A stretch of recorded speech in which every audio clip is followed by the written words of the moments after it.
The subcommittee will come to order, and the chair recognizes himself for 5 minutes for an opening statement. We have experienced very gradual and incremental change in the transportation fuels and vehicles over the last several decades, but there are signs that the pace of change will accelerate in the years ahead. In the not-too-distant future, we may see cars and showrooms and fuel choices at retail stations that are noticeably different than what is available today. The purpose of this hearing is to provide an overview of the ongoing transition and learn more about what it all means for the American driving public. I welcome our distinguished panel of experts. While nobody's crystal ball is perfect, the individuals and organizations represented here have done some of the best thinking about the future of personal transportation, and I thank them for participating in this hearing. Many factors are contributing to this evolving marketplace in transportation. One driver, no pun intended, is government policy. I should stress that this is not a hearing about the renewable fuel standard per se, or the corporate average fuel economy standards, or incentives for electric vehicles. However, these are other federal policies are significant contributors to the changing fuels and vehicle marketplace, and thus are an important part of the overall discussion. For example, the Department of Energy is working with other agencies and national labs on its Co-Optima program to achieve breakthroughs in high-octane fuels used in high-compression engines. The program's goal is to cost-effectively boost efficiency from the internal combustion engines, and in so doing, help reach a possible and possibly exceed the targets in both the RFS and CAFE. I look forward to hearing from Dr. Ferral on this and other research for which the National Renewable Energy Laboratory is a contributor. But policy-driven change is only part of the picture. We are also seeing technological advances, whether it is getting EVs closer to the point where they make economic sense for more people, further progress on natural gas-powered vehicles that can take advantage of our domestic natural gas abundance, continuing improvements in fuel cells, or other avenues of research.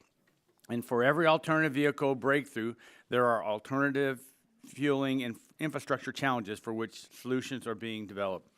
I might add that today's discussion is not just about alternative fuels and vehicles. Research is also underway to improve the efficiency of the internal combustion engine and help it remain a cost-effective choice in the decades ahead. I mentioned Co-Optima and its integrated approach to high-octane fuels and internal combustion engines that are optimized for them. But other research is also achieving breakthroughs in getting more efficiency out of the conventional technologies. I should also note that advances in autonomous vehicles, including passage of the Self-Drive Act, have been the subject of a lot of good work by the Digital Commerce and Consumer Protection Subcommittee under Chairman Latta. Autonomous vehicles will also have an effect on the choice of fuels and vehicles that will be used in the future. It's all related, so we need to be mindful of everything going on in transportation research. Of course, many factors are behind these transitions. Environmental considerations are certainly a factor. Energy security is also a factor. But we can't lose sight of the most important thing, and that is the impact on the consumer. We want to make owning, operating, and using a vehicle as affordable as possible for the American public, and I hope this research helps in that regard. In any event, change is happening in the transportation sector, and I hope that today's hearing gives us all a better understanding of it. With that, my time I'm done with my opening statement. Anyone want a minute or half on either side? Seeing none, I yield back my time and now recognize the ranking member of the subcommittee, Mr. Tonko, for 5 minutes. Thank you, Mr. Chair. I want to thank you for holding today's very important hearing addressing the future of our nation's transportation fuels and vehicles. And thank you to all our witnesses for being here, Mr. Chair. I want to commend you on assembling an expert panel that can inform members of ongoing trends and impending changes to our nation's transportation sector. It is beyond a doubt that our transportation sector is changing. The mix of vehicles and fuels will be considerably different in 2050 than they are today. It will almost certainly be more diverse and cleaner. There are many benefits to reducing dependence on petroleum, from improving national energy security to protecting consumers against the price volatility of the global oil market. But the transportation sector is also key to addressing climate change. Vehicle miles traveled in the U.S. has continued to grow since the Great Recession, and greenhouse gas emissions from transportation now exceed emissions from our power sector. It is clear that effective climate action needs to consider how to reduce transportation emissions. Reducing emissions in the power sector has occurred much more quickly and can be done more cheaply which is why electrification of transportation has become a priority for achieving emissions reduction goals. In recent years, improvements in electric vehicles have been impressive, including reductions in battery costs, increased range, and greater changing infrastructure options. And increasingly, utilities are embracing the tremendous opportunity for increased electricity demand. We can imagine an exciting future where vehicles offer the potential to balance loads on the grid as energy storage resources. While impediments still exist for further EV deployment, we are trending in the right direction. Despite the excitement around electric vehicles, we need to acknowledge that this transition is not going to happen overnight. The internal combustion engine will continue to make up a significant portion of our nation's vehicle fleet in the coming decades. We should also acknowledge that electrification will be more difficult to penetrate certain liquid fuel markets, such as aviation, shipping, and potentially heavy-duty vehicles. But we must make drastic reductions in greenhouse gas emissions immediately. Therefore, we need a multi-track approach, backed by strong federal policies. This means continuing to make significant R&D investments and provide tax incentives for electric vehicles, as well as supporting the growth of an advanced biofuels market. Alternative fuels such as biodiesel and compressed natural gas can be cleaner options and displace dirtier fuels for heavy-duty vehicles, which is important to not only reduce greenhouse gas emissions, but also other hazardous air pollutants. And regardless of the fuel choice, we should ensure that vehicles are using these fuels as efficiently as possible. Undoubtedly, CAFE standards have played a role in development of technologies to improve fuel economy. Unfortunately, EPA Administrator Pruitt is reconsidering the greenhouse gas standards for model year 2022 through 2025 light-duty vehicles and questioning whether the agency's initial assumptions about technology development and costs from 2012 are still accurate and reasonable. It is clear from the technical assessment, as well as the robust and conclusive public record, that these standards should be maintained. They are feasible, can be met at lower cost than originally estimated, and can be achieved through a number of different technology pathways, many of which are already commercially available. In addition to saving consumers at the pump, EPA projects that the model year 2022-2025 standards will reduce emissions by more than 230 million metric tons by 2050 and nearly 540 million metric tons over the lifetime of model year 2022 to 2025 vehicles. Similarly, we know the administration is considering whether or not to support changes to the renewable fuel standard. Like CAFE, this is an area that this subcommittee has examined, and I would caution against unilateral action by the administration, which may not benefit consumers, put us on the path towards reducing transportation emissions, or increase domestic energy security. These federal policies, along with tax incentives, R&D investments, and state policies, are important pieces to shaping the future of transportation in our country. Ultimately, other countries will continue to embrace electrification, low-emissions liquid fuels, and fuel economy. They realize that their air quality depends on these developments, and they recognize the threat of climate change is real and requires major commitments to reduce emissions from all sectors.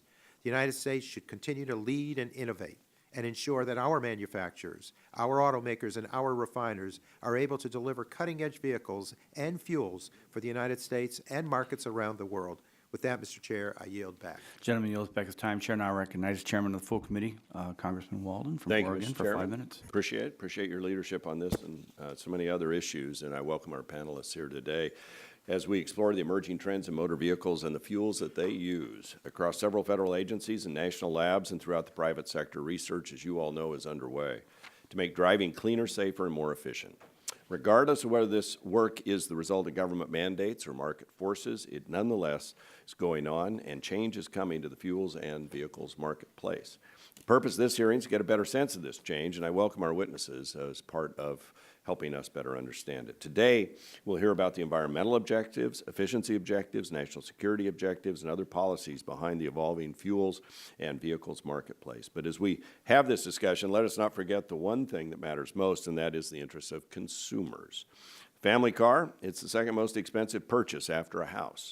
And the average price for a new vehicle has risen to more than $36,000, up nearly $600 just from a year ago, according to Kelley Blue Book. Yes, that's the average price, and it's quite a burden for households as well as millions of small business owners and farmers and ranchers who rely on their vehicles to make a living. Naturally, the car-buying public wants to see sticker prices go down rather than continue going up. Same is true for fuels. The average household uses about 1,000 gallons per year, which makes fill-ups a very significant part of the family budget. Struggling families and businesses would like to see breakthroughs that bring down the cost of gasoline or alternative fuels. It's important to recognize that if new fuels and vehicles do not deliver consumer benefits, then they likely won't deliver any environmental or other benefits either. An auto dealer once told this subcommittee that even the most eco-friendly car won't do any good if it just sits in the showroom. And nobody I know has ever refuted that logic. Bottom line, the sources of alternative fuels in the marketplace relies heavily upon the ability to bring down the cost per mile traveled, and the success of alternative vehicles relies on avoiding sticker shock. So the good news is the breakthroughs in fuels and vehicles can be done in a way that benefits consumers while also achieving environmental and other objectives. As someone who owns and drives a hybrid on both coasts, I hope we can work together to a future that's cleaner, safer, and more efficient, and yes, perhaps even less expensive transportation modes. I welcome this discussion of how we get there. This committee is committed to this effort, and my friend from Illinois is putting a lot of time into the fuels issue along with others, and so we look forward to your testimony today. And with that, Mr. Chairman, unless anybody wants the remainder of my time, I would be happy to yield back so you can move on with the hearing. Gentleman yields back his time. Chair now recognizes the ranking member of the full committee, Congressman Pallone from New Jersey, for 5 minutes. Thank you, Mr. Chairman. This morning, we will examine the future of transportation fuels and vehicles, a future that will be shaped by federal policy. While we have made significant progress in reducing emissions and improving fuel efficiency, I believe the federal government can and should do more. Last month, the EPA released the latest inventory of greenhouse gas emissions. For the first time, the transportation sector has edged out the electric power industry as the largest emitting sector. Transportation now accounts for 28.5% of our greenhouse gas emissions, with passenger vehicles contributing most of these emissions. While the total emissions from transportation are lower for 2016 than for the peak year of 2005, the trend is still not good. Overall emissions from this sector increased between 2012 and 2016. History has shown that real progress in fuel efficiency and emission reduction from vehicles is a direct result of government policies. CAFE standards and the emission control programs of the Clean Air Act have delivered great gains, and the Renewable Fuel Standard program has provided us a reliable source of domestic fuel that has reduced both our dependence on petroleum and emissions from fuel combustion. Similarly, federal tax incentives, research, procurement, and loan programs have helped spur the development and deployment of electric vehicles, battery technology, advanced biofuels, and other fuel and vehicle options. But we must do more. Oil prices may be affordable and supplies may be abundant right now, but that situation can change. Experience demonstrates that the adjustment to rising prices is painful for everyone, from individual vehicle owners to auto manufacturers and all the businesses in their supply chains. A diverse fuel supply, combined with enhanced fuel efficiency, provides an important buffer against rising prices. And if we do not do more to reduce transportation sector emissions, the effects of climate change are likely to accelerate and worsen. Moreover, vehicles are major purchases, and reliable vehicles can remain on the road for up to 25 years, so it may take many years to see substantial changes in fuel consumption or emission reductions without aggressive federal policies. And all of this has implications beyond our own borders. Two countries with the largest market potential, India and China, have signaled their intention to move beyond the internal combustion engine. Meanwhile, a number of European countries are reducing or phasing out their use. U.S. auto manufacturers need to remain at the forefront of this industry, and that will only happen if they maintain a diverse fleet of vehicles with improved fuel efficiency and reduced emissions. When U.S. auto succeeds, the country's economy also succeeds. So let me say in closing that I'm very concerned about the direction President Trump is taking on fuels and vehicle policies. Low fuel prices are already leading automakers, and consumers to discount the importance of fuel economy as a consideration when making a vehicle purchase. The Trump administration's apparent intention to weaken the pending combined CAFE and greenhouse gas emission standards for light-duty vehicles would take us in the wrong direction. Meanwhile, the administration's proposal to rescind EPA's glider truck rule, which closes a gaping loophole in freight truck emission standards, has rightly united both truck manufacturers and environmentalists in opposition. We need to spur innovation and reward it. We need the transportation sector to be cleaner and more fuel efficient. However, technologies to improve fuel efficiency, reduce emissions, and diversify fuel supplies will not appear on the market without the technology push provided by strong federal policy. And rollbacks are, by definition, not a way to move forward. We can have cleaner, healthier air and vehicles that cost less to operate, delivered by a globally competitive U.S. automobile industry if we stay the course. And I don't think anyone else wants my time, so I'll yield back, Mr. Chairman. Thank you. Gentleman yields back his time. We now conclude with member opening statements. The chair would like to remind members that pursuant to committee rules, all members' opening statements will be made part of the record. We want to thank all of our witnesses for being here today and taking the time to testify before the subcommittee. Today's witnesses will have the opportunity to give an opening statement. Your full statement is already submitted for the record, and your opening statement is to summarize that document, and then followed by a round of questions from the members who will be remaining here. Our witness panel for today's hearing will include Mr. John Maples, Senior Transportation Analyst, U.S. Energy Information Administration. Thank you for being here. Dr. John Ferral, Laboratory Program Manager, Vehicle Technologies, National Renewable Energy Laboratory. Dr. Joshua Lynn, Senior Fellow, Resources for the Future. Dr. Jeremy Marten, Senior Scientist and Fuels Lead, Clean Vehicles Program, Union of Concerned Scientists. And Mr. John Eichberger, Executive Director of the Fuels Institute. We appreciate you all being here today. We'll now begin with Mr. Maples, and you're recognized for 5 minutes. Thanks for being here. Thank you. Chairman Shimkus, Ranking Member Tonko, and members of the committee, I appreciate the opportunity to appear before you today. The Energy Information Administration is the statistical and analytical agency within the Department of Energy. By law, EIA's data, analyses, and projections are independent, so my comments should not be construed as representing those of the Department of Energy or any other federal agency. My statement focuses on the reference case of the EIA Annual Energy Outlook 2018, which presents projections for the U.S. energy system through 2050. The AEO 2018 reference case is a business-as-usual trend estimate using known technology and technological and demographic trends, and with the assumption that current laws and regulations remained unchanged throughout the projection period. My oral statement will focus on light-duty vehicles, passenger cars and light trucks, which accounted for 55% of total transportation energy use in 2017, the base year for the AEO 2018. The reference case includes the CAFE and greenhouse gas emission standards as issued by NHTSA and EPA for model years 2017 through 2025, as well as the California Zero Emission Vehicle Program adopted by 9 additional states. To see that map, see Figure 1 in my written statement. And existing tax credits for alternative and advanced vehicles and fuels. Total transportation energy consumption peaked in 2017 in the reference case at 13.1 million barrels per day. With CAFE standards and advanced technologies, average new light-duty vehicle fuel economy rises from 33.4 mpg to 48.6 mpg by 2050. Total vehicle miles of travel grow 18% between 2017 and 2050, yet energy consumption decreases by 30% by 2042. Starting with vehicle sales. Sales of conventional gasoline vehicles continue to dominate, but the share declines from 87% today to 71% in 2050. Electrified vehicles, including battery electric, plug-in hybrid electric, and full hybrid electric, grow strongly, rising from 4% of new sales in 2017 to 19% in 2050. Battery-only electrics grow to 12% due to policies such as California's ZEV regulation, declining battery costs, and longer-ranged models.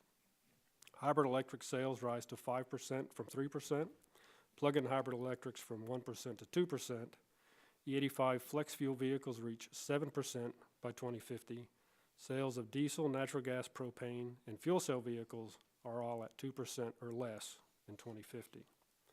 Now for fuel shares. While petroleum products remain dominant for light-duty vehicles to 2050, see Figure 5, gasoline with ethanol falls from 99.5% to 91% by 2050. The E85 share rises from 0.1% to 1.5%. Electricity usage grows to 4.7%, diesel to 2%, and natural gas is negligible. The key areas of uncertainty in the reference case are fuel prices, the digital economy, consumer acceptance, and potential changes in policies. Higher or lower fuel prices can change the relative attractiveness of all vehicle types. In the high oil price case, the sales shares of conventional gasoline vehicles declines to about 62% in 2050 compared to 71% in the reference case. In the low price case, the shares go up a couple of percent. In all cases, high and low oil prices and the reference case, fuel consumption decreases. On-demand ride-hailing is already affecting how consumers utilize personal vehicles and mass transit. At this point, the potential energy impact of autonomous vehicles is unclear and open to wide variation. Customer acceptance affects the future market success of vehicle types and alternative fuels. For example, cost and performance, alternative fuel prices, and the availability of refueling infrastructure are all going to have an impact. Finally, the future regulatory environment is uncertain. EIA is currently working on issues and focus articles associated with the AEO 2018 that will cover potential impacts on future energy demand. This analysis will likely be released in late spring. This concludes my statement, and I'll be happy to answer questions from the committee. Thank you very much. Gentleman yields back his time. Chair now recognizes Dr. John Ferral. You're recognized for 5 minutes. Thanks for being here. Thank you. Chairman Shimkus, Ranking Member Tonko, members of the subcommittee. Thank you for the opportunity to address this hearing on the future of transportation. My name is John Ferral, and I'm the Laboratory Program Manager for Vehicle Technologies at the Department of Energy's National Renewable Energy Laboratory in Golden, Colorado. I manage DOE's Co-Optimization of Fuels and Engines, or Co-Optima initiative, and a range of other transportation R&D work at NREL. Prior to joining NREL, I worked for 15 years at ExxonMobil's Corporate Research Laboratory, where I oversaw R&D focused on advanced fuels and vehicles in collaboration with several leading car and truck companies. Mobility is foundational to our way of life. Today in the United States, we are on the cusp of a wave of innovation that will dramatically transform our transportation sector. Innovations in vehicles, fuels, and infrastructure are being driven by a large extent by research led by DOE, NREL, other national laboratories, and our key industry partners. Our work holds the promise of providing mobility that is more convenient, affordable, and energy efficient, while at the same time boosting our nation's economy and our overall global competitiveness. It is often noted that transportation is poised to undergo simultaneous revolutions due to the advent of connected, autonomous, shared, and electrification technologies. While the impact of these advanced mobility technologies will indeed be wide-ranging, it is also true that vehicles with conventional internal combustion engines will remain an important component of our transportation system for decades to come. That is why DOE and NREL are spearheading the Co-Optima initiative, which in collaboration with 8 other national labs and 13 universities, is conducting research that will help fuel producers and engine makers put the most efficient, high-performance cars and trucks on the road. Much of our work to date has focused on identifying the benefits of fuel properties such as octane, on enabling high-efficiency gasoline engines, and the role that blend stocks such as ethanol could play in providing these properties near term. Co-Optima gives us the opportunity to save American consumers and commercial truck operators up to $35 billion a year in fuel expenses, while maximizing vehicle performance and efficiency, intelligently leveraging domestic resources such as non-food biomass, expanding job opportunities, and enhancing energy security. Research is also underway on transportation connectivity and automation. By automating driving and other functions and enabling vehicles to communicate with each other and with the transportation network, this complex arena of new technologies foretells a future with reduced congestion and smoother traffic flows, saving us all a lot of time and money. The Sustainable Mobility Program at NREL is working to support and complement DOE's Smart Mobility Initiative. A major goal of this effort is to fully integrate electrified vehicles with the electric grid to ensure that when large numbers of electric vehicles enter the marketplace, they will work smoothly with renewable generation sources, with buildings, and with the entire expanse of our transportation infrastructure. Fuel cell vehicles are now commercially available and have range and refueling times comparable to conventional vehicles and achieve no tailpipe emissions. Our R&D has played a critical role in the advancement of technology for fuel cell vehicles and related hydrogen infrastructure needs. For electric vehicle charging infrastructure, NREL and the DOE labs are working on technology that will help establish a national network of extreme fast charging stations capable of recharging batteries in a fraction of the time currently required, and we are exploring wireless in-road charging options for the longer term. Commercial trucking also stands to benefit greatly from new technology. DOE and NREL are exploring fuel cell and battery strategies for truck electrification that could substantially reduce fuel expenses, lower maintenance costs, and reduce emissions. The lab has forged strong partnerships with industry leaders and numerous fleet operators. With fuel costs amounting to 40% of trucking expenses, greater fuel efficiency could save commercial fleet operators and U.S. consumers hundreds of millions of dollars annually. It's increasingly clear that we will need huge amounts of data and supercomputers to analyze and model it all if we are to coordinate and optimize the myriad new technologies that will comprise tomorrow's interconnected transportation network. NREL's portfolio of databases each maintain and provide access to a wealth of invaluable real-world on-road transportation and energy systems data. These tools are already making a substantial contribution to the numerous R&D activities I have described. As you can see, mobility R&D is critical to our nation's transportation future. And as we contemplate the research portfolio needed to get us there, we can be assured that the global race for new technology solutions will only intensify. Maintaining our leadership in innovation is as important now as ever. Thank you. Thank you. Now I'd like to turn to Dr. Lynn. You're recognized for 5 minutes. Again, thank you for being here. Okay. Thank you, distinguished members of the subcommittee, for inviting me to speak today. My name is Joshua Lynn. I am an associate professor in the Department of Agricultural and Research Economics at the University of Maryland and a senior fellow at Resources for the Future, a nonprofit and nonpartisan environmental economics think tank. The views I express today are my own. New technologies are fundamentally changing the vehicles people buy and the way they travel. Each year, passenger vehicles become more efficient, safe, and fun to drive. New car buyers can choose among an expanding number of vehicle options. Information technologies continue to create new travel options, such as ride-sharing or ride-hailing services and bike-share programs. The future may bring ever-increasing levels of automated driving. These are exciting technological developments, but their implications for energy security and the environment are complex. My central point today is that these innovations benefit the U.S. economy and that well-designed policies can foster innovation while ensuring that societal objectives are met. I'll make several specific points based on observations of recent consumer and automaker behavior.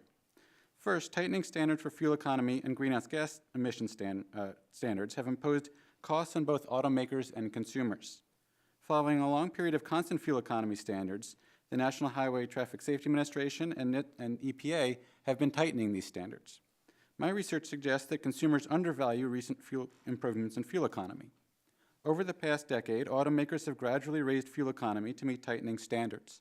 Based on data covering about 500,000 recent new vehicle buyers between 2010 and 2014, on average, consumers are willing to pay only about $50 for $100 worth of fuel savings. The fact that consumers do not want to pay the full $100 implies that automakers cannot pass on all the costs to consumers. The regulatory agencies assume that when automakers adopt fuel-saving technology, they raise vehicle prices sufficiently to cover costs.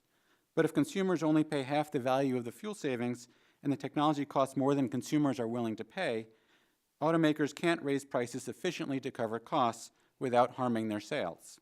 Thus, undervaluation implies the cost of tighter standards are borne by both consumers and automakers. My second point is that tighter standards have affected vehicle horsepower and other attributes as well as fuel economy. An automaker raises the vehicle's energy efficiency when it adopts fuel-saving technology. The automaker can then decide whether to use the additional efficiency to boost fuel economy, horsepower, or both. Typically, consumers are willing to pay more for horsepower than for an equivalent amount of fuel economy. Consequently, in the 1990s and 2000s, when standards were not changing, automakers adopted fuel-saving technology and added the efficiency and used the efficiency to boost horsepower and increase vehicle size without affecting fuel economy. During that time, horsepower tended to improve about 2% per year on average. Then, when standards began tightening, automakers used those energy-saving technologies to boost fuel economy rather than horsepower. In other words, consumers are foregoing the horsepower improvements under tighter standards that would have occurred if standards had been left untightened. These foregone improvements appear to be costing consumers several $billions per year as compared to about $20 billion in fuel savings that they're getting from the higher fuel economy. The third point is that so far the total cost of the standards appear to have been modest. The costs are difficult to observe, but research by my RFF colleagues suggests that marginal costs may have been $40 to $60 per metric ton of carbon dioxide based on trades of compliance credits.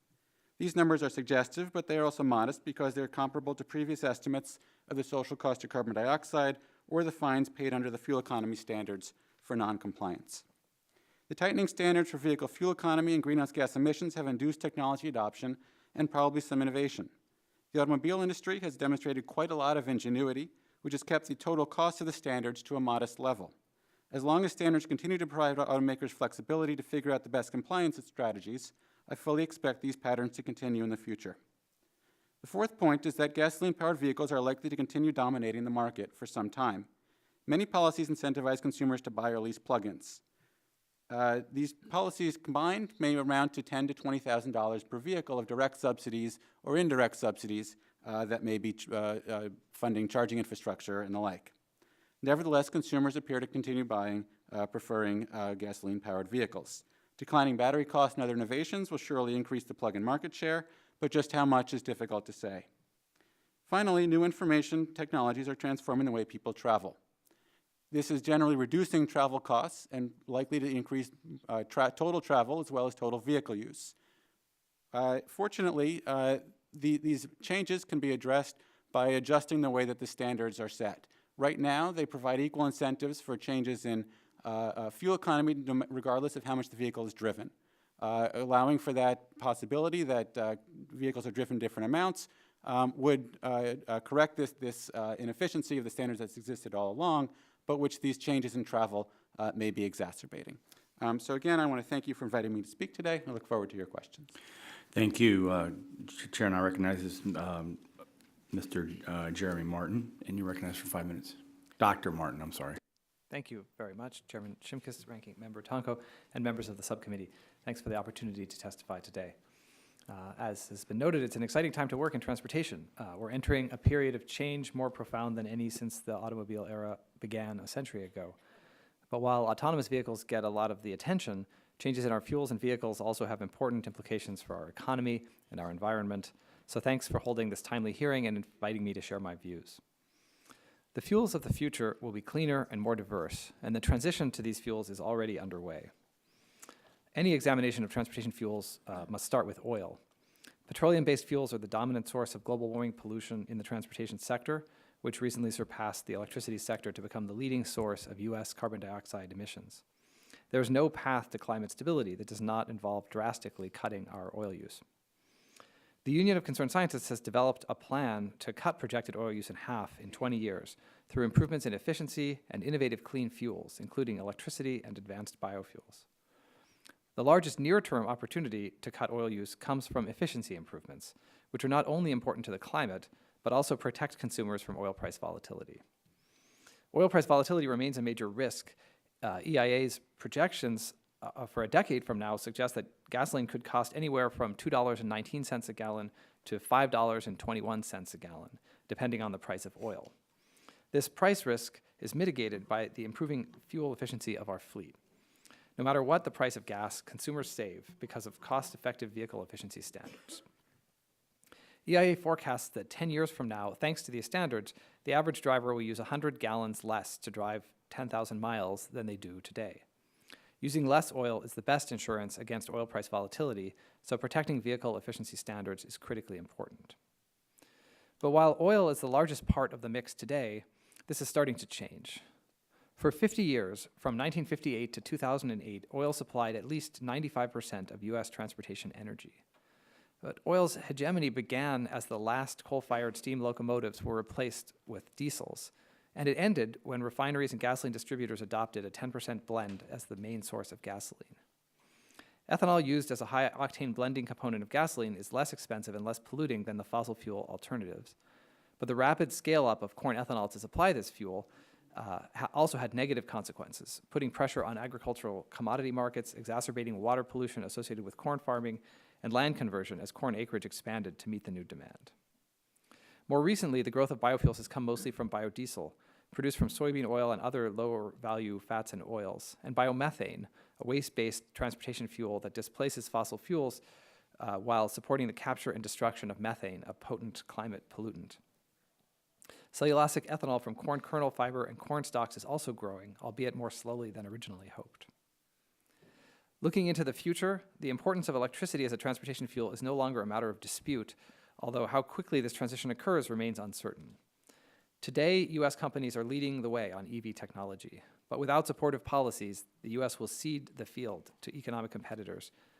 This will not stop the inevitable transition to electric vehicles. However, this transition will take time and will proceed at different rates in different parts of the transportation sector. Petroleum and biofuels will remain an important part of our fuel mix for decades to come, so it's important to use them wisely. Smart deployment of biofuels can support the progress of vehicle efficiency. The success of E10 demonstrates that ethanol is most valuable when it's used for its high-octane properties, and the Co-Optima project shows the potential to build on this success. Automakers, motivated by rising vehicle efficiency standards, are currently putting engine technologies in the market, such as turbocharging, that would benefit from the deployment of high-octane fuels. However, until cost-effective high-octane fuel is reliably available, automakers won't sell cars with the higher compression and downsized engines required to realize the benefits of the co-optimized system. Phasing in a new fuel gradually for use by optimized vehicles will avoid shocks to the agricultural commodity markets and extend the useful lifetime of investments in ethanol production, while making even deeper cuts in oil use than will be possible if we remain stuck at the E10 blend wall. Policies to support fuels and vehicles of the future should focus on cutting oil use and supporting the growth and innovation in the cleanest vehicles and fuels, and this work is far from done. Thank you. Thank you very much. Now I'd like to turn to John Eichberger, Executive Director of Fuels Institute. Welcome. You're recognized for 5 minutes. Thank you, Mr. Chairman. Good morning, committee. Thank you, Mr. Chairman. Good morning, committee. Thank you for having me here today. Real quick about the Institute, we founded in 2013. We are a nonprofit, collaborative, peer-reviewed research organization. We are unbiased. We do not advocate for any outcomes. Our goal is simply to deliver objective analysis of market conditions and trends to help decision makers make more informed decisions. That said, the comments I'm delivering today are my own, and they do not represent any specific position of anybody who's part of the Fuels Institute. Let me start by noting I've read the written statements of all my co-panelists, and there is almost nothing in their written statements with which I disagree. It is absolutely an exciting time to be part of this industry. There's so much going on every day. There's new headlines and new reports to digest and analyze where the market's heading. But the headlines don't always reflect reality. And it's important to understand the fundamentals of the market if we want to appropriately anticipate the direction the market might be heading. I truly do believe that electric vehicles will represent a majority of vehicles in the future. Where I differ with a lot of other people is the definition of when that future might arise. And this is not because I don't believe the viability of the technology. It's because I look at the size of the market, and I know it's going to take time to make a significant change. To demonstrate my point, I do have a chart. It's in my written statement, but I'll have it on the screen here in a minute, too. I want to take a look and see how long it takes for the market to evolve. And so what I did is I plotted, if we were to introduce a new feature into every vehicle sold as of January 1st, 2017, how long would it take to get to a significant share of the market? The numbers I ran using EIA forecasts for sales and scrappage rates means it would take 7 years before that feature was present in 50% of the vehicles on the road. That is a long-term turnaround to get something on the market. By contrast, battery electric and plug-in hybrid electric vehicles sold 1% of the vehicles last year. It represented 1% of vehicles sold last year, so we got a long way to go. And that sales rate in 2017 was at 20. Would the gentleman suspend for a minute? Sure. Are we going to put his slide up?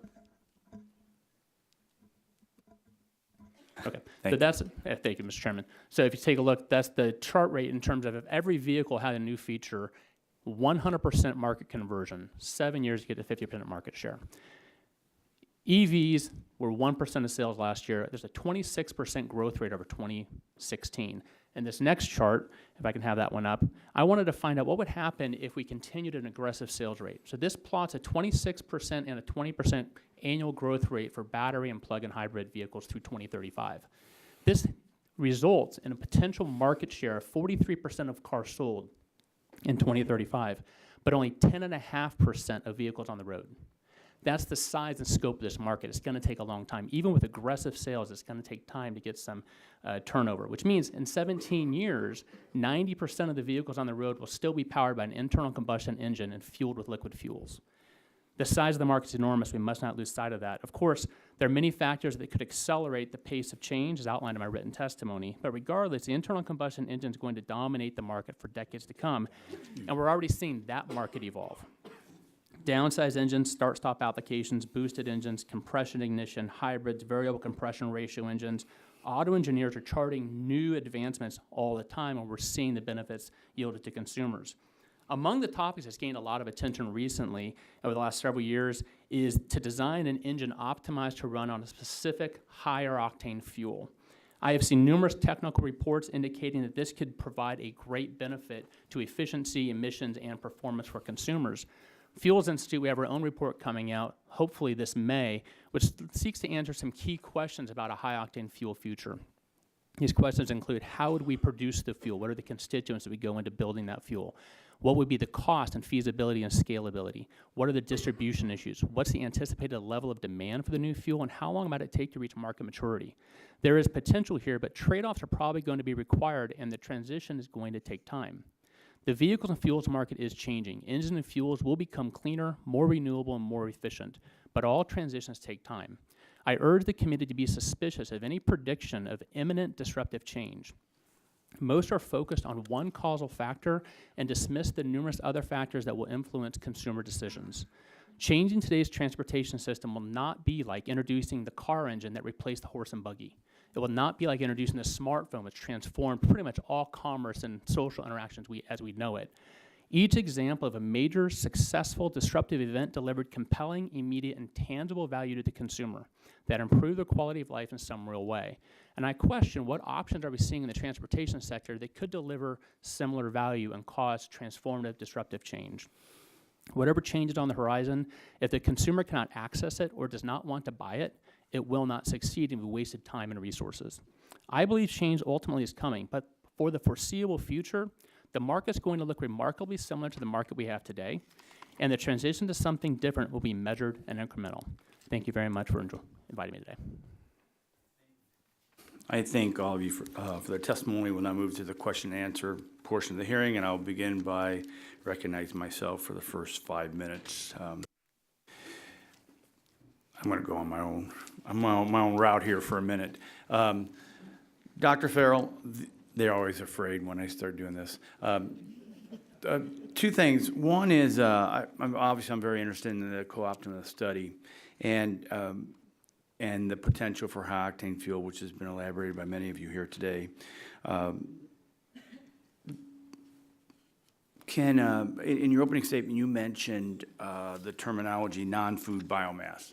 So being from a corn state, is that just stover and stalk, or would that part of that definition be hybrid corn or GMO corn that's planted specifically for the fuel market?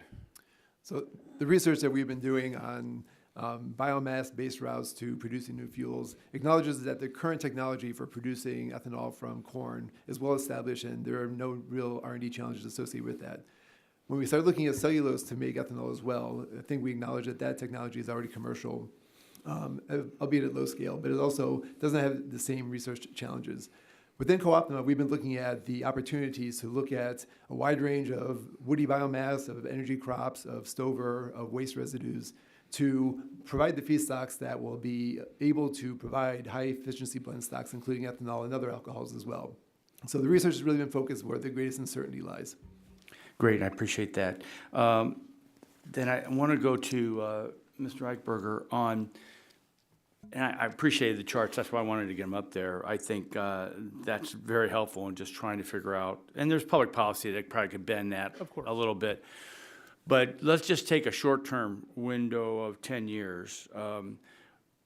What a traditional, and we've had this discussion before, they used to be, we call them gasoline stations. In 10 years, we may call them what, and what would they look like?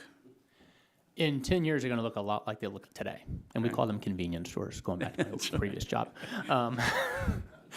We are going to see some diversification. We may see additional fuel blends. We're seeing some E15 enter the market. That may increase. We may see some more electric vehicle charging stations enter the market. Over the next 10 years, we're not going to see a dramatic change in consumer behavior the cars are driving. So the market for fueling stations will evolve with the vehicle and the consumer, but we will see some diversification and new strategies going forward to satisfy consumer demand. And then to everyone, 10 years, different question, going into a auto dealership. What do you think we'll see as we walk around either the showroom room or the get on into the lot? Mr. Maples? Just a guess. I mean, this is kind of a 35,000-foot view of where we think we're going to be in 10 years. Right, in 10 years, I would agree with the rest of the panelists that this is going to be primarily a combustion engine environment. So the vehicles that you're going to see are going to be a lot more efficient, probably some level of hybridization, whether that's a micro hybrid, which doesn't deliver motive power, or some other full hybrid, plug-in hybrids, and then, of course, EVs.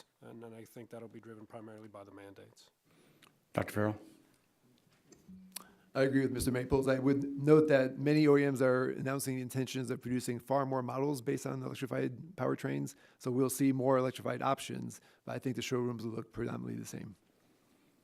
Dr. Lynn? Yeah, thanks. Let's suppose we're on the same path of fuel economy and emission standards, and California is pursuing the zero emission vehicle program in other states.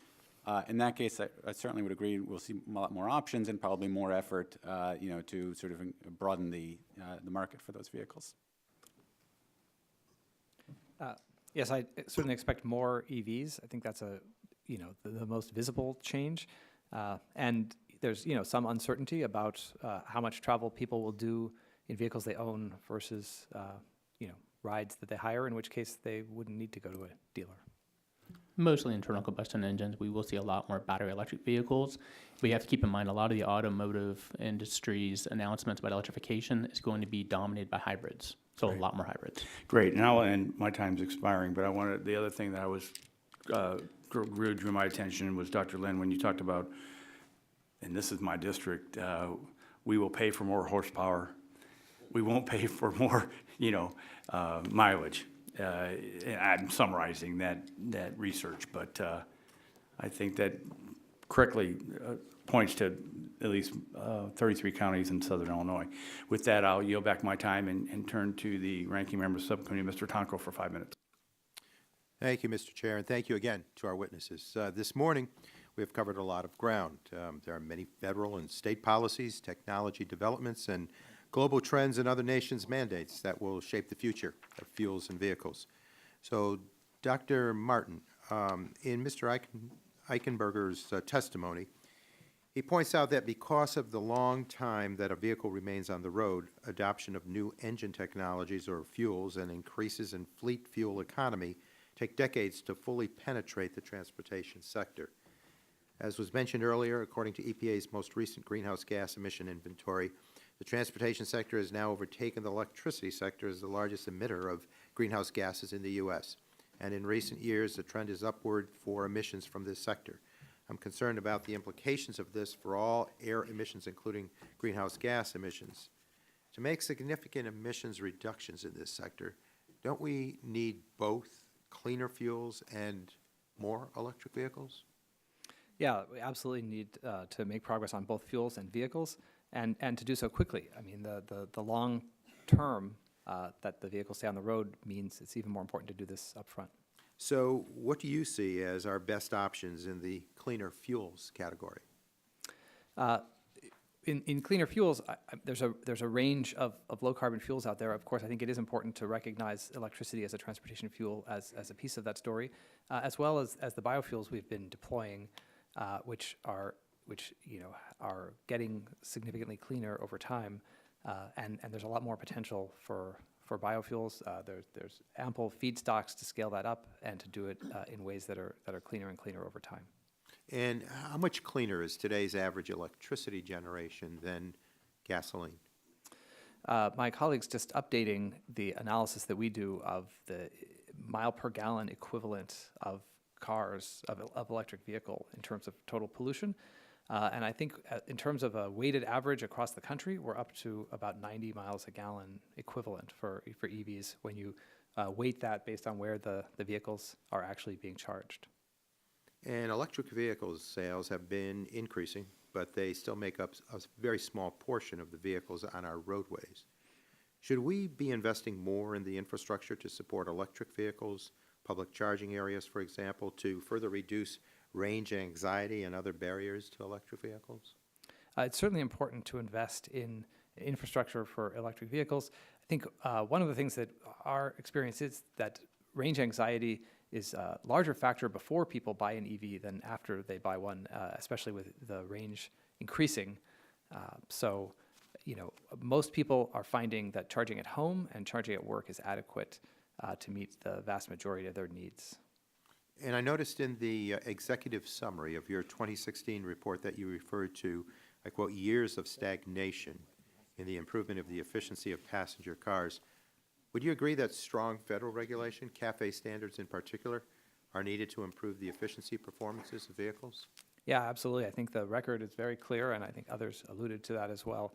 Without strong standards, the consumers won't see the benefits of improved efficiency and will remain vulnerable the next time oil prices go up. Well, the Trump administration may be moving toward weakening the combined CAFE and greenhouse gas standards that were proposed by the Obama administration in spite of a midterm review document that found there are technologies available now and some that will be ready soon that will allow them to meet the standards. Very concerned that this will return us to the years of stagnation that we experienced before. Is that a fair assessment? Yeah, absolutely. That's a very real risk. And, I think what we saw before was that American automakers become less competitive when they allow their fleets to stagnate and don't invest in improving efficiency and reducing oil use. So what are some of the most effective ways to accelerate the transition to cleaner fuels and vehicles? Well, I think the standards that we have in place, making sure those are strong and remain strong through 2025.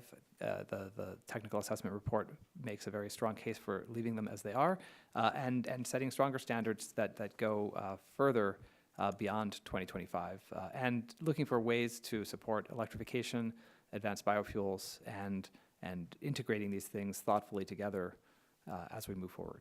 Well, in the debates about the life cycle effects of different fuels and vehicles, it is often pointed out that although electric vehicles do not emit anything directly, they may be drawing power from electricity sources that produce emissions.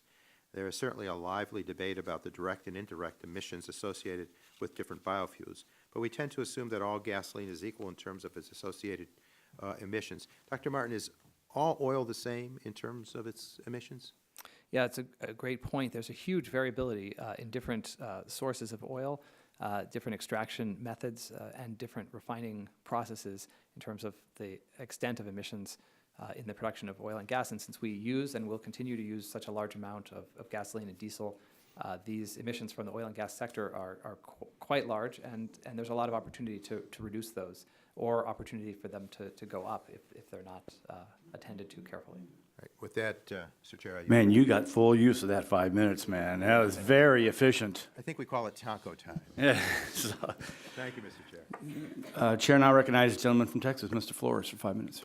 Thank you, Mr. Chairman. I'd love to have 10 minutes because this has been a fascinating discussion. I'd like to thank the panel for being here. Mr. Eichberger, let me start with you. 2 quick questions. One is, today most gas stations carry some combination of regular, mid-grade, and then a premium grade. What do you think the opportunity is in terms of giving consumers choices in the future where they could dial in from E0 to E85? Is there anything technologically that would prevent that?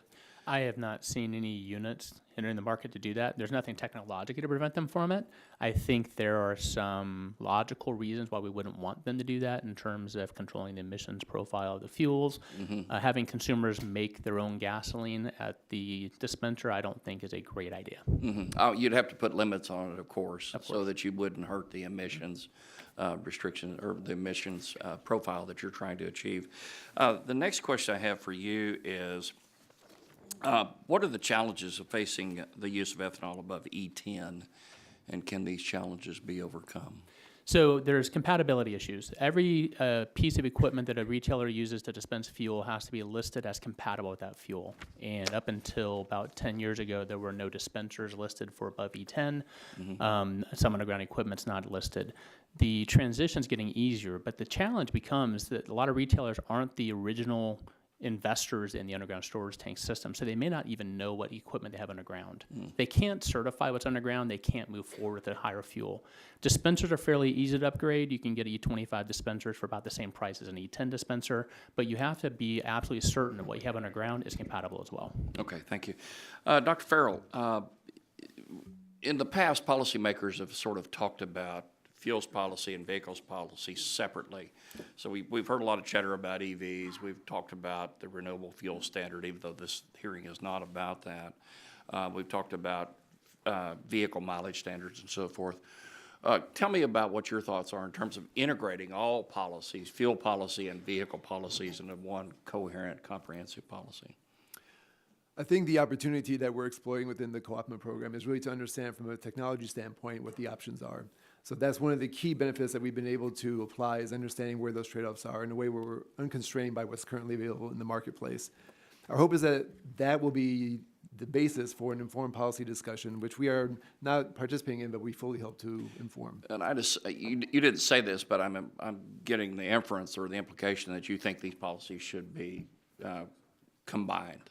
Is that from a policymaker's perspective? I think from the consumer standpoint, if the goal is to get higher performing fuels and vehicles in the marketplace, then looking at these as an integrated system is the most effective way. Okay, thank you very much. The next question for you is, you're researching alternatives to the internal combustion engines. You're also looking at ways to improve the efficiency of the internal combustion engine. How much better, let's say if you look 10 years in the future, what would the internal combustion engine look like, and what would the efficiency improvement be versus a 2018 engine? Sure. If we look at the Department of Energy's goals for the internal combustion engine operating on today's fuels, by 2030... You could assume they don't have to operate on today's fuels. Again, we're integrating all policies. Yes, Go ahead. We'll build upon. Oh, okay. I'm with you. So based on current fuels, we're looking at 25% fuel economy benefit by 2030. By what percent again? 25%. Okay. By co-optimizing and allowing the additional benefits to be realized, we can get an additional 10% or 35% versus today. So that's a significant benefit that's available. Okay, great. And do you have a feel for what the cost differential would be in terms of cost per vehicle to get there? Since we're looking at something 10 years down the road, the cost implications are difficult, and the OEMs basically have the opportunity to trade off costs with some other areas, so we don't have good cost estimates at this point. Okay, thank you.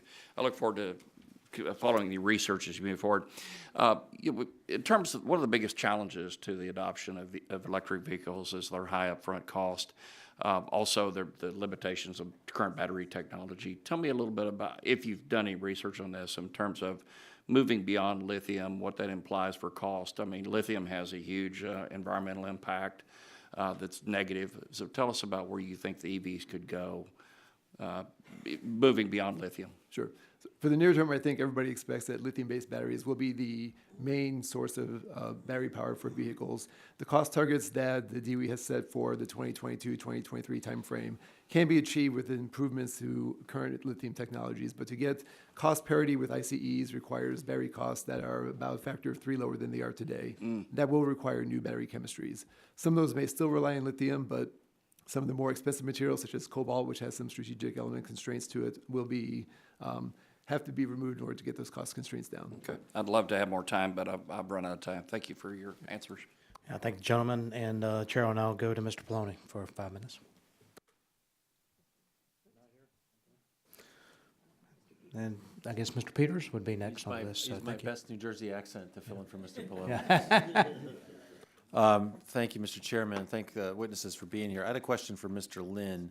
So there is a company called Acetti's Power in my district that received one of the largest ARPA-E grants to do a efficient opposed piston engine. They're doing a lot of that for defense, but has implications for larger use. It boosts fuel economy, decreases emissions, and also for the benefit of Mr. Shimkus, his residents, it increases horsepower. I wonder what the ability or what you'd expect in terms of innovations like that absent government intervention through front-end research grants or through some other regulatory approach that would make sure that we do these incentives here in the United States? Right, so there are already incentives just from, consumers and what they want, right, to improve vehicles. I mean, we see that, over decades, vehicles today are a lot different and a lot better than they were, 30 years ago in all sorts of dimensions. The way that the sort of policies can affect things are really in two ways, right? One is sort of providing greater incentive to target those innovations towards improving fuel economy, reducing fuel consumption and emissions.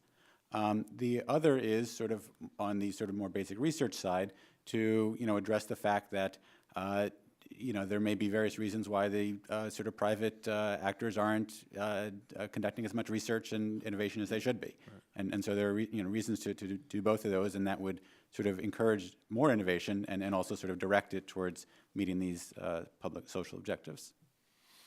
I'm sort of wondering too, like what's the, what would be the incentive of, if you expected higher prices from something like a carbon tax, obviously I think people would be more incentivized to invest in these kinds of things. Do you agree with that? Yeah, certainly. I mean, we see, when gas prices change, we see the way consumers make decisions about what vehicles to buy certainly changes. And so, by implication, a carbon price, would sort of provide similar types of signals. Maybe ask Mr. Maples what sort of assumptions you made about the price of fuel as you sort of calculated the deployment of electric vehicles. What assumptions you made about future costs of fuel? Excuse me. You have to turn your microphone on. What's your microphone on again, please? In our reference case, I think we have fuel prices going up to $3.47 a gallon by 2050. Again, EVs do get a benefit on the fuel side. The problem with the CAFE standards, or not the problem, but the issue with the CAFE standards and how that affects EV sales, you have a incumbent technology that's improving by, say, 30%, and which in effect means a reduction in fuel cost of 30%. So that payback differential when comparing a gasoline vehicle to an EV, for example, is getting smaller. Right? So it's making it more difficult for the EV to compete against the gasoline vehicle over that projection. So while there are fuel savings that are available for EVs, it's really the incremental cost of the vehicles that matter. California's Air Resources Board has simply set a level of cars that have to be on the road. Electric cars have to be on the road in the state by a certain time. That's essentially letting the car manufacturers decide how they're going to get to that point, but it's obviously created a lot of deals on hybrids and EVs that have attracted customers. You didn't make any assumptions in your analysis about the government doing anything like that nationwide, correct? That's correct. So we only have the 8 states that have currently the 9 states plus California that have currently adopted. We do allow credit trading among those states, so there's an optimization, if you will, to achieve that standard. Right, and that'd be much more efficient for California too if we were able to expand that beyond. And I certainly think if we could get the rest of the country on board, we'd be willing to talk about that. The other thing is, I wonder if you made any assumptions about what foreign automakers are going to do in this space. And we've heard the Chinese announce that they want to do, I think it was 20% of all car sales to be, or 20% of all cars to be electric. Did you consider that, and would that kind of action by other countries and our competitors affect your analysis in terms of the rate of deployment? So we don't specifically address that in the AEO, but we do have a feedback of function in the model that as you build more of these vehicles, there are economies of scales that occur. And so we get pretty significant reductions in battery costs and improvements in the performance of batteries for those vehicles over the projections. So they are getting far more cost effective than they are today. Right, and I just finally conclude by saying to Mr. Shimkus, who's moved, is that if you drive a Tesla, it's American made, goes pretty fast. I think you'd enjoy it. Thank you. I yield back. Yeah. Thank the gentleman, and apologize for the name mix-up. We'll now go to the gentleman from Michigan, Mr. Walberg. Thank you, Mr. Chair, and thanks to the panel for being with us. Coming from Michigan, we're pretty proud and committed to internal combustion engines. We appreciate some of the research that's going on. University of Michigan is doing some great research on various things, including autonomous. There are other options that probably could assist in reducing the use of fuels, including ride sharing and things like that. But at this present time, the internal combustion engine is a pretty good place, and having a NASCAR track in my district, I kind of like it as well. Mr. Maples, you mentioned in your testimony that there are several technologies available to improve the fuel economy of internal combustion vehicles. For instance, you mentioned microhybrid or stop-start technology, which feels really weird at times if you're not used to that, that's for sure. You project that will be included in about 20% of the gasoline vehicles by 2025. By some estimates, this technology can improve fuel economy by 5%. Why is it that it only being offered to a small percentage of vehicles, according to your understanding? So within our evaluation and projection of technology penetration, we have a menu of probably 83 technologies that are available to improve the efficiency of gasoline vehicles over the projection. And so the extent to which any of these technologies are successful or how competitive they are against other options that are available to manufacturers to improve efficiency. So engine downsizing, turbocharging, some of what's been discussed here, improved valve train designs, and how those designs operate within that engine can make a big difference. And then there's transmissions, and then light weighting. And so we have a considerable amount of light weighting that also occurs in the vehicle that, again, has an impact on the amount of efficiency improvement that's being gained across this menu of technology. So because of those multiple options, options like the stop-start technology, that's the reason why it's not included in a larger percentage, because we have better approaches for various vehicles than that? That's correct. So it's getting employed in those vehicles that where it's most cost effective to do the microhybrid, the integrated start-stop. What are some? Okay, go ahead. Sorry. So for others like the pickup trucks, we see a lot more light weighting in the aluminum, other high-strength steel, transmissions being employed, and the turbocharging downsizing. You see more penetration there. And the cost factors there are justified. Turbocharging, I would assume, is a more expensive approach, but you're getting performance out of it. Correct. Okay. Are corporate average fuel economy standards enough to encourage greater fuel efficiency, or are additional incentives or requirements necessary? Well, yeah, EIA doesn't comment on policy, so Any other members of the panel that could comment on that? Yes, sir. I think on the previous point, the fact that the standards can be met without the full penetration of some of these cost-effective technologies like stop-start technology reflects the ability to hit higher standards. And so, I think there's certainly opportunities to go beyond what's in the CAFE standards, either by setting more stringent standards or additional policies to support rollout of oil-saving fuel efficiency technology sooner. Okay. Thank you. Yield back, Mr. Chairman. Gentleman yields back his time. I think the next colleague to turn to is my friend from California, Mr. McNerney, for 5 minutes. Well, I thank the chairman for your generous yielding, and I thank the ranking member, but also the panelists. I've enjoyed your discussion. So history's shown that the petroleum industry is very volatile over about a 10 or 12 years time cycle. We've been at a kind of a low point for a number of years now. Mr. Naples, do you see I mean, you can't foresee what's going to cause these shifts usually. Do you see a change in the cycle coming and what effect that would have?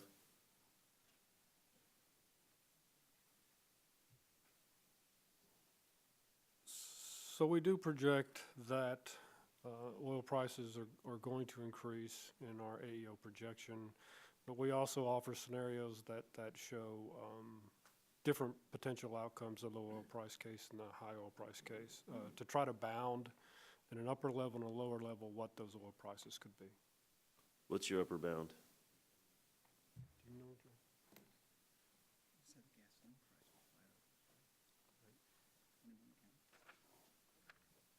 Could I get back to you to Sure. Yeah. Absolutely. Mr. Eichberger, your projections seem realistic based on just the size of the fleet out there and the inertia that it has, but have you looked at what fuel prices will do in terms of accelerating the fleet turnover? Yeah, fuel prices would accelerate it. We can take a look at the trend with hybrids in the past when fuel prices were $3.50. Interest in hybrids, people in the market to buy a car was 82%. When prices dropped down below 2, it dropped down to 41%. And sales of hybrids dropped as well. So fuel prices is a signal to consumers to start shopping around for something different. Thank you. One of the things that I want to drill in a little bit is standards. Mr. Lynn, you talked a little bit about standards. Do you think that the higher CAFE standards is beneficial to the American economy and the American consumer and the auto industry, or any of the three, or all of the three?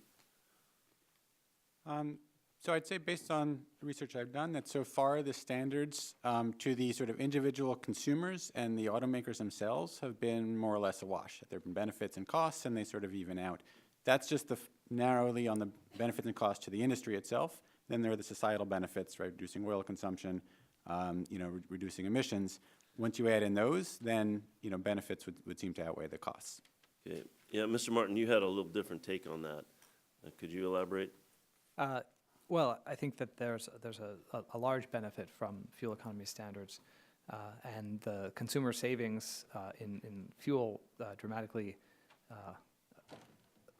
outweigh the additional cost of the vehicle over the lifetime of the vehicle. In fact, for a vehicle that's financed, the costs probably outweigh the fuel savings offset the costs basically on the day you drive off the lot. So that's what our analysis reflects, substantial benefits to consumers from fuel economy standards, even under low oil prices, and if oil prices go up,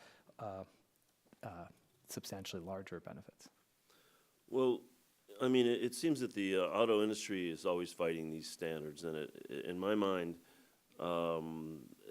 it's essentially harming itself by doing so. Would you agree with that? Yeah, absolutely. I mean, if they they may have a preference not to invest in new technology and to keep selling the technology they have, but this will leave them vulnerable to oil price changes in the future. And particularly in a moment when electrification is accelerating, getting behind the curve on technology and oil-saving technology, I think is more critical in a moment of rapid change than that might have been in decades past. Well, you mentioned that the U.S. is leading in EVs and car technology now. Is that partly due to the CAFE standards, and what's going to happen if the CAFE standards go away? I think in fuel efficiency technology for the fleet, the CAFE standards are certainly very important. EVs have other drivers in addition to fuel economy standards, but I think the range of support for electric vehicles, whether it's support for research, support for tax incentives or standards, without those, one would expect less investment and less progress from the U.S. industry, which could put it in a less competitive position over time. All right, thank you. I'm not going to try to be more efficient with my time, Mr. Chairman. I'll yield back. Gentleman yields back his time. Chair now recognizes the gentleman from South Carolina, Ms. Duncan, for 5 minutes. Thank you, Mr. Chairman. And there's a lot of focus on infrastructure, an infrastructure package that the White House is working on that we'll be taking up. And I think a big part of infrastructure should be our electrical grid. That's hardening, but that's also getting ready for the EVs of the future. So, Mr. Ferral, what are the challenges for the electric grid? Thinking of a future of considerably more EVs, and does our grid have the capacity to handle it at this point? And what suggestions might you have going forward? I think estimates of the projections of EVs into the marketplace suggest that the impact on the grid will be manageable. The overall change in load is a small percentage of the current because of the large base on which we're building. So the challenge is not necessarily global, it would be local, especially if we adopt fast charging technologies, which are going to be required to get very rapid fills of batteries on passenger cars or even especially for trucks and buses. The local impacts could be substantial. So most of the work that we're doing right now in terms of key research needs are identifying from the infrastructure standpoint, what are the impacts of putting several megawatts of power into vehicles on a very rapid on-off cycle and how to manage that in terms of the grid reliability. Right. Generally looking at infrastructure in this country, I have to ask how we're going to pay for it. South Carolina just had a massive gas tax increase in our state to pay for infrastructure, roads and bridges needs there in the state. EVs don't pay any gas tax when they refuel, and therefore they arguably could not contribute to the upkeep of the highways even though they're using those roads. So, Mr. Maples, are we not already subsidizing EVs because they're not subject to the gas tax? And what are your thoughts on this? And should EVs be charged something for maintenance and infrastructure? Should they be subject to some sort of gas tax, so to speak? So currently, in our analysis, that's correct. We're using basically a residential electricity price for the cost of fuel for electric vehicles. So I am aware that some states have registration fees that try to cover for the gasoline taxes that aren't currently being paid by electric vehicles. So I think that could be an option, but otherwise there would have to be something implemented at either a refueling site, public refueling site, or somehow that electricity metered differently within the home when they're recharging to capture whatever those taxes should be. Right. I mean, I can make the argument that there's not enough EVs on the road right now to have a dramatic impact, but as Mr. Peters was saying earlier, the car companies are getting prepared for this massive increase in the number of electric vehicles that we'll see in this country, and I think we need to prepare for their impact on the roads and bridges, and they ought to pay their fair share. Now, the electrical suppliers, the companies like Duke Energy and others are collecting taxes from the ratepayers, but I don't see how that's translating to the infrastructure needs. So I think that's something that Congress needs to work on. I want to talk more on the rise of electric vehicles and highlight the research work that the International Transportation Innovation Center is doing in tandem with my alma mater, Clemson University, in the Greenville, South Carolina area. They're building a global market of open and closed automotive test beds for the most advanced innovations in connected, automated, and sustainable mobility. Clemson University and ITIC collaborate on a variety of research activity with the Department of Energy. And Clemson also has a project under the DOE's Office of Energy Efficiency and Renewable Energy called Boosting Energy Efficiency of Heterogeneous Connected Automotive Vehicle Fleets. That's a big title for something. Golly, that's government at its best, in my opinion, or worse, maybe. They utilize their partnership to develop anticipative and collaborative traffic and vehicle control algorithms to achieve 10% energy savings. Mr. Ferral, what are the challenges that you see with integrating, I guess, not only, I guess I'm thinking more autonomous, what's the word? Yeah, autonomous vehicles than I am just electric vehicles in general. But as we think holistically about EVs and driverless cars and traffic signals, recharging stations, this is a tremendous investment on somebody's part. Maybe not necessarily the federal government and the taxpayer. Are y'all thinking, Mr. Ferral, about that, and how are y'all involved in that? Just real quickly, because you've got 10 seconds. So our primary role is to understand the energy implications of expanded autonomous and connected fleet.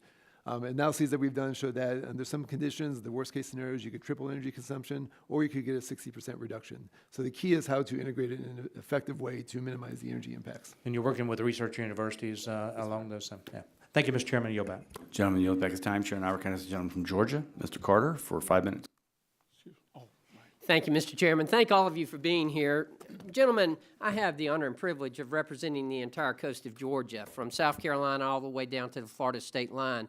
About 110 miles of coastline. As you can imagine, marine travel and boats are important to us and very important. And as all of you know, and as anyone who owns an outboard motor knows, fuels can be very damaging to marine vehicles, to marine boats and outboard motors. It causes a lot of deterioration, a lot of wear and tear, and that's something that I'm concerned about.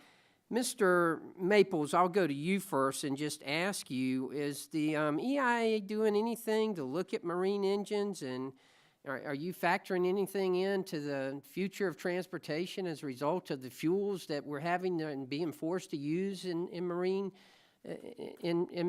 vessels like this? So we do. So we look at the freight industry, marine sector, and then we also look at recreational boating, and we make projections of energy consumption in both, and we do track the gasoline and diesel consumption in recreational boating separately from that of the rest of the transportation sector. What is biobutanol? Tell me about that. Are you familiar with it? I am not that familiar with Anyone on the panel familiar with it? A little bit? As I understand it, it's an alcohol produced from renewable plant-based energy sources or advanced feedstocks such as cellulosic biomass like wood residues. And from what I understand, at a 16.1% volume blend, it actually has positive impacts on engines and it's less corrosive. Does anyone know, have we looked at this as a possible fuel? I'm open to anyone who's willing to. So biobutanol has been discussed for quite a while. It's sometimes labeled with the moniker of a drop-in ready fuel. So compatibility issues are not a big issue, supposedly. It's had a little trouble getting some market share, and there's some limitations in terms of its blending economic. Can you tell me why? Is it? Quite frankly, I think it's a lobbying thing. A lobbying thing. There's a lot of stakeholders looking for a piece of this pie. And this is another ingredient trying to get a piece of the fuels market, and there's a lot of competition for it. And I think there's some regulatory hurdles that need to be overcome. I'm not. Okay, what are the regulatory hurdles? Can we help with that? Because if it's, if actually, as it says, if it has positive impacts on engines and is less corrosive, this is what we need to be looking for. I mean, listen, I get calls all the time in my office about marine engines and about having to use this fuel that's corroding these engines. I mean, EPA has looked at it. You can ask EPA specifically what is their criteria for considering biobutanol and blend levels and its interaction with other constituents and fuels. It's going to come from the EPA analysis of how it interacts. Okay, but are there regulatory hurdles that have to be overcome? Is there anything we can do in Congress to assist this? I have been told there. I do not know specifically what they are. Okay. Fair enough, fair enough. While I've got you and while I'm talking to you, I'll skip over to the question I had for you.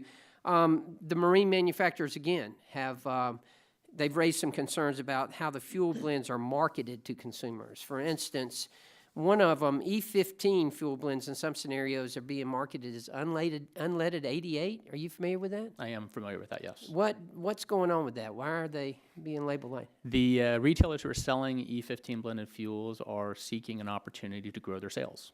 And because E15 has an octane rating of 88, they are able to market it as 88. They do affix the EPA required label for which vehicles the E15 is allowed to be used in according to EPA. Do you think that causes some confusion among the... There's a lot of confusion with consumers on all fuels. They like to not have to think about what fuels they're buying. So when we're thinking about bringing new fuels to market, we have to really think about how we educate the consumer. There's no consistency in terms of how the retailers are selling their E15 other than affixing that EPA required label, advising the consumer which vehicles they can use it and which vehicles are not. E15 is not approved for marine vessels. And so that is specifically labeled on that fuel that's only for 2001 and newer vehicles and not these other vehicles. Let me ask y'all think we can make it any more confusing? I mean, can we all get together and see if we can make it more confusing, absolutely. Jeez. Well, we're doing a pretty good job right now, I'll give you that. Let me skip over, and Mr. Ferral, I'll go to you and ask you this question. Again, I represent South Georgia, so, plenty of pine trees. What about cellulosic fuels? Are we doing anything with that? Yes, the Department of Energy is indeed looking at advanced cellulosic routes to produce biofuels that could have advantageous energy and emissions profiles. So that is an active area of interest. Great. Thank you very much. Thank you, Mr. Chairman. I'll yield back. Gentleman yields back his time. I'm going to ask unanimous consent, Ms. Johnson, if you wouldn't mind for us to go to Mr. Lobsek, because he's patiently waiting, and Buddy Carter went over time before you got in the door. So with that, I'll recognize the gentleman from Iowa who's waited patiently for 5 minutes. Well, thank you very much, Mr. Chairman, and thanks for holding this hearing today and for allowing me to wave on. I really do appreciate this on this subcommittee today. There's a heck of a lot that's been talked about today, very fascinating stuff. My main concern, as you might imagine, being from Iowa, is the RFS, so I'm going to talk about that for a second. But I do want just a couple of quick notes. Mr. Wahlberg talked about having a NASCAR track in his district. I have one in Newton, Iowa, but they also host every year the Iowa Corn Indy 300 at that NASCAR track. So I had to get that in. We also have a National Advanced Driving Simulator at the University of Iowa. They do a lot of great work on issues related to what you folks are talking about. And I recently had a ride inside Iowa City with a Tesla that's advanced to be autonomous. I had a few worries as we were going through town, braking in time and all the rest, but it was actually pretty fascinating. So there's a lot to look forward to, I think, in the future as far as research on these different vehicles is concerned. As Mr. Shimkus might expect, I do want to talk about the RFS a little bit today. It's a hotly debated topic, obviously, and I know that this is not about the RFS, but as Mr. Shimkus said, per se, it's not about that today. But it is going to be important going forward, I think, when it comes to fueling our automobiles and other vehicles down the road. There are a number of changes, I think, that are being discussed with respect to the RFS right now in Congress, and I think a lot of them will be very harmful to rural America and to farmers. And I do appreciate the fact that Dr. Marten mentioned it's not just ethanol we're talking about here, it's biodiesel as well, and it's advanced cellulosic. So it's a variety of things that we're talking about, but the RFS really has substantially benefited, I think, the U.S. economy over the years. It's created jobs in both the renewable fuels industry and overall agriculture industry as well, led to a pay raise for American farmers, about $6,800 per American farm, it's been estimated, and has directly affected folks living in rural communities. It has lowered gas prices, I think, by giving consumers choice at the pump, which we all know leads to more money in the pocket of our constituents, so that's very important. My home state, of course, leads the nation in biofuels production, Iowa, and I'm very proud of that. It supports probably close to 50,000 jobs in Iowa alone and accounts for a sizable proportion of our economy. Biofuels, I think, are a clean, homegrown, and high-octane alternative to fossil fuels, which is very important that we have an alternative to fossil fuels. I think for national security as much as anything as well. The EPA has estimated that as biofuel production has increased since 2007, total cropland acreage has actually dropped, not risen as some say. And additionally, the USDA reports that demand has never been higher for conservation programs as well. I think there's some myths out there that we have to be very careful when we talk about the RFS, that we set people straight on this. Americans are consuming more and more gasoline. Gasoline consumption set a new record high in 2018 of 9.35 million barrels per day, with further increases expected in 2019. And yet another reminder, I think, why we have to maintain a strong RFS. I know that domestic oil production is soaring, but we all know that production won't last forever and that falling oil prices are not going to last forever as well.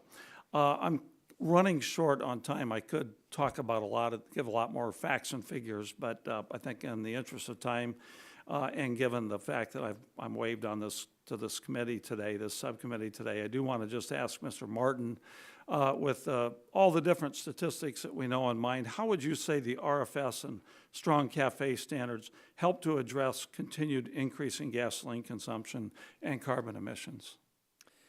Right, so I think vehicles policy, to make vehicles more efficient, fuels policy, and also to get electric vehicles going, these things work together to cut oil use and reduce all the burdens that high oil use has on the U.S., saving consumers money and reducing greenhouse gas pollution and all the other challenges associated with oil pollution. So right. I think the RFS, of course, is supporting the development of alternative fuels, but but, you know, all those pieces fit together.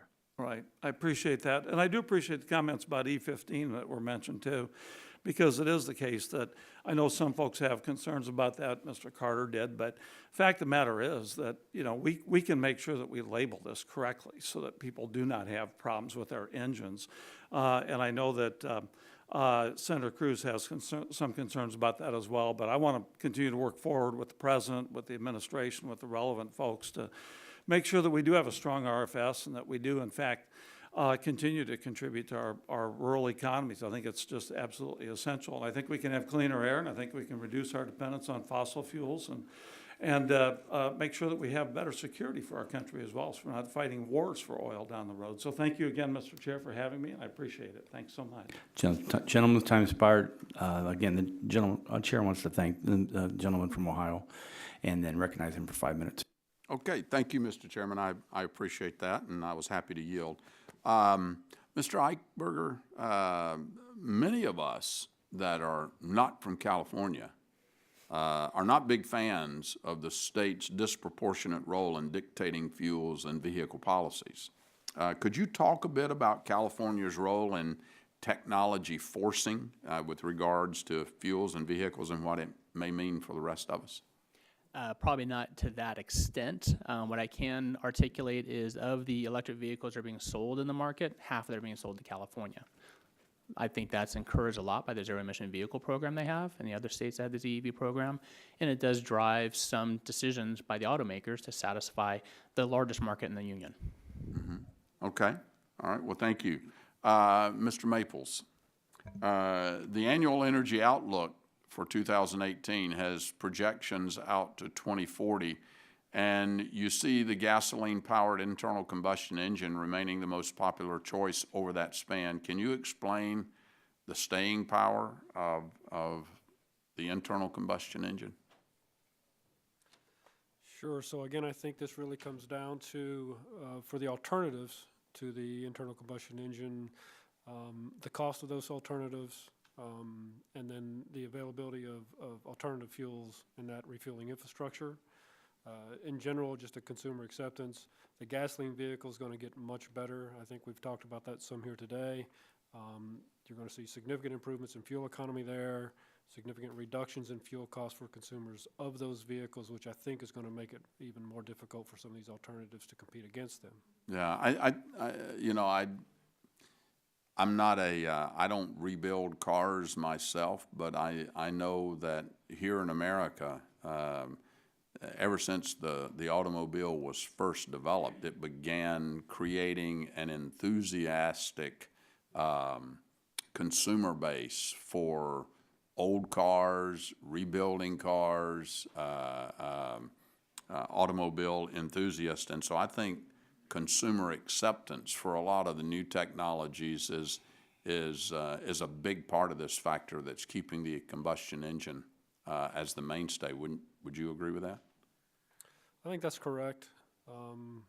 OEMs right now, for example, I don't think there are any propane vehicles that are available produced from an OEM or natural gas. Right. But they do sell them as convertible if a consumer wanted to go and have those converted over. So otherwise, we have plug-in vehicles as an option and then flex fuel vehicles. So, sure. Yeah. Okay. Also to you, Mr. Maples, to what extent is fueling infrastructure an impediment to increase market penetration of alternatives? Sure. I think with any of these alternative vehicles, there are hurdles. And the question is how many hurdles have to be overcome in order for these options to be successful. Policy plays a role, but certainly one of I think the biggest hurdles is the availability of refueling of those vehicles. Okay, all right. Mr. Chair, with that, I yield back a whole minute and 33 seconds. Gentleman yields back his time. Seeing that there are no further members wishing to ask questions for this panel, I would like to thank all our witnesses again for being here today. Before we conclude, I'd like to ask for unanimous consent to submit the following documents for the record: a letter from the VNG, which is the Natural Gas Vehicle Group, and this Fueling a Clean Transportation for the Future from the Union of Concerned Scientists. Without objection? So ordered and pursuant to the committee rules, I remind members that they have 10 business days to submit additional questions for the record, and I ask that witnesses submit their responses within 10 days if possible upon receipt of the questions. Without objection, the committee, before I do that, I really appreciate it. I think it was a great hearing. Members were very participative, and we learned a lot, so I do appreciate it. And without objection, this committee is adjourned.